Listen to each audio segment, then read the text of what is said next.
Angry Aussie. G'day viewers, how are you? Well, there is so much news in the world. It's hard to keep up with, and it's hard to identify, what's the biggest thing happening. And it probably depends on what language you speak and what part of the world you come from. And even then, it can be a line ball. But at the moment, biggest news story I'm thinking about is, will Boris Johnson end up being the shortest serving Prime Minister in UK history? Something that I personally would find very humorous. Now, if you're not deeply into the politics of the UK, this might all sound very strange to you. We've been hearing all this Brexit, no Brexit, in, out, no deal, some deal. What's happening? Well, after a small majority of voters in England voted to leave the European Union, catching the pro-Brexit campaigners by surprise because they never expected to win, the government has managed to move not at all towards a plan to leave the European Union. Because A, it's very complicated, there are a lot of laws, there are a lot of trade deals involved, and B, the EU has no interest in making it easy for the UK to leave. Simply because if they can leave, then maybe other people will leave the EU and the whole thing falls apart. So the dominant powers in the EU don't want to make this easy for the UK. So this is why it's been dragging on for a couple of years with no resolution in sight, because the people who pushed for it don't have any plan to actually make it happen. Now, with the musical chairs in the British Prime Ministership, Boris Johnson is the third person to hold the chair in the last couple of years, and it's been changing because of Brexit and because of people's inability to move forward. Now, Johnson's been playing hardball. He's going, this is definitely happening October 31st, even if it means no deal.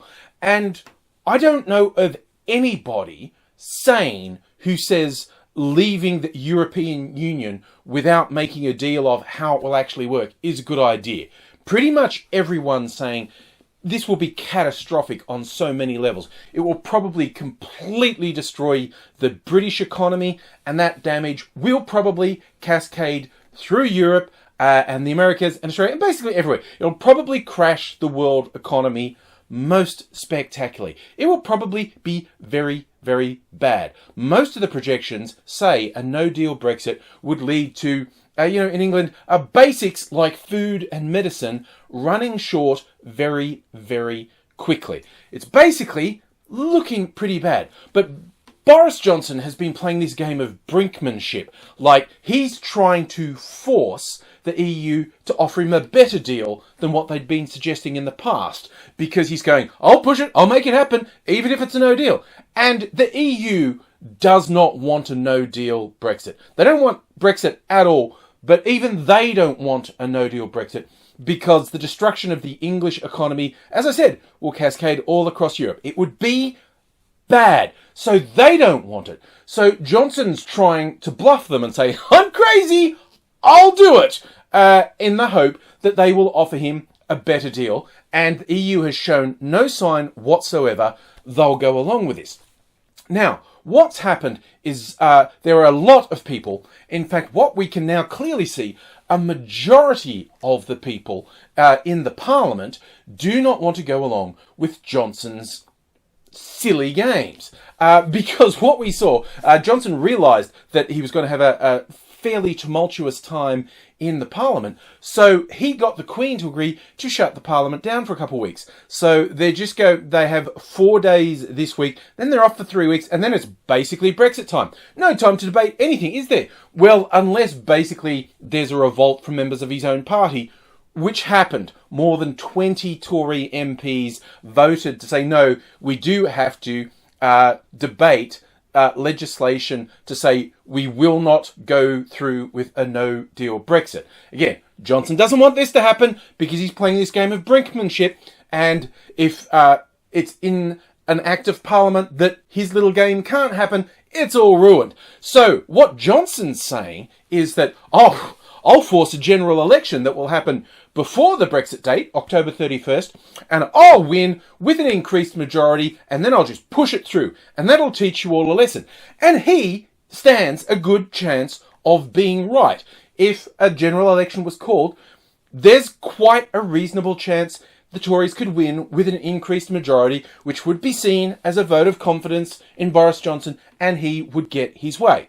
Also, he might lose, which is where we come back to. He would end up being the shortest serving British Prime Minister in history, which I personally would find funny. But here's the thing.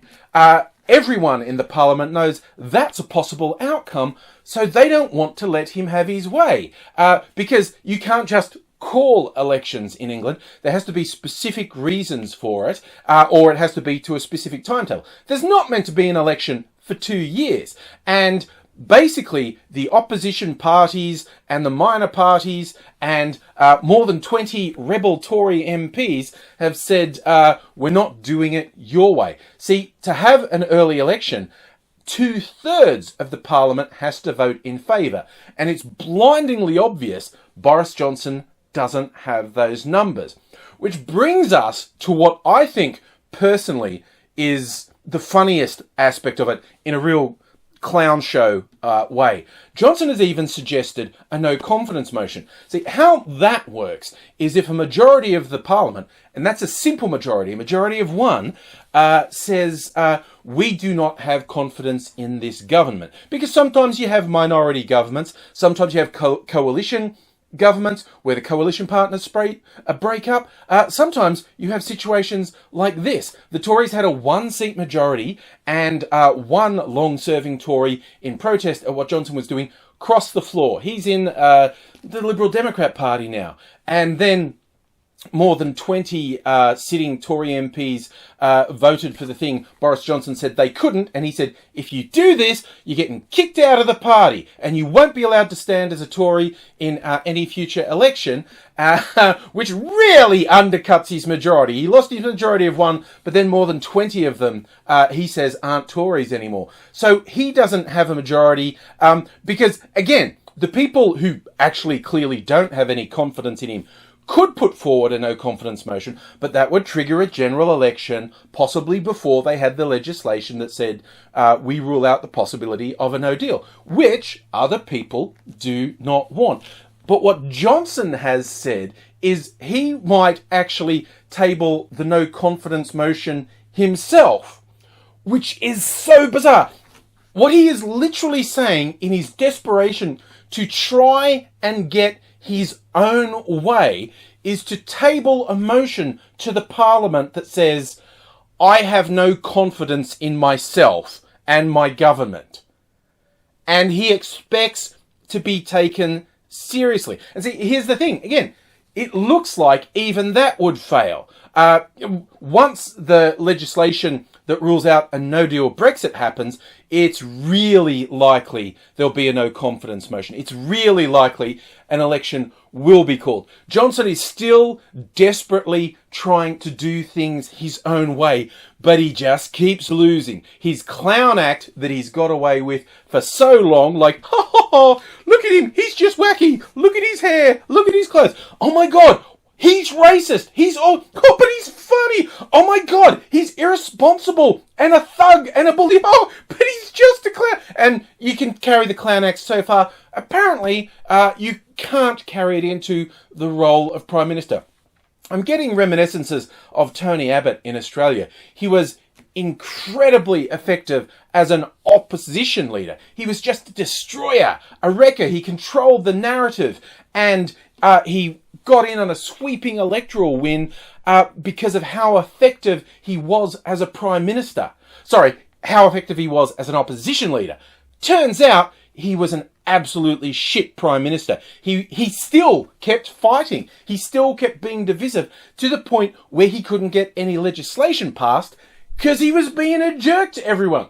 Boris Johnson got away with his foppish clown act for years, failed his way into power, and he apparently thinks he can keep doing it. and it isn't working. Now, by the time this video goes live, by the time you see it, things could have changed. We're in different time zones, me in Australia and Boris and crew in England. There could have been radical developments that make everything I say a moot point. But you know, I had to get something out there because this is wild. It's, you know, potentially going to change the whole world. It definitely will have a huge impact on the UK and Ireland and Europe, no matter which way things go. But it could have just an enormous effect on the entire world, and the whole thing is starting to look like a clown show. And I don't know whether to laugh or to... Well, I'm not going to cry. It's not going to affect me that personally. But people in England, I don't know if they're laughing or crying. I don't know how people could still support a campaign that was clearly based on lies. See, here's the thing. When, from the outside, the whole Brexit campaign was, well, a bunch of lies and really naked appeals to paranoia, insecurity, and xenophobia. Again, not saying, as some people did say, that only the racists voted for Brexit. No, there were a lot of racists who voted for Brexit. There were a lot of people who proclaimed themselves the public face of the Brexit campaign who used racist rhetoric non-stop. They appealed to bigotry non-stop. But you can make an extremely solid conservative case for leaving the European Union without being xenophobic at all. You can make a really solid left-wing case for leaving the European Union without being xenophobic at all.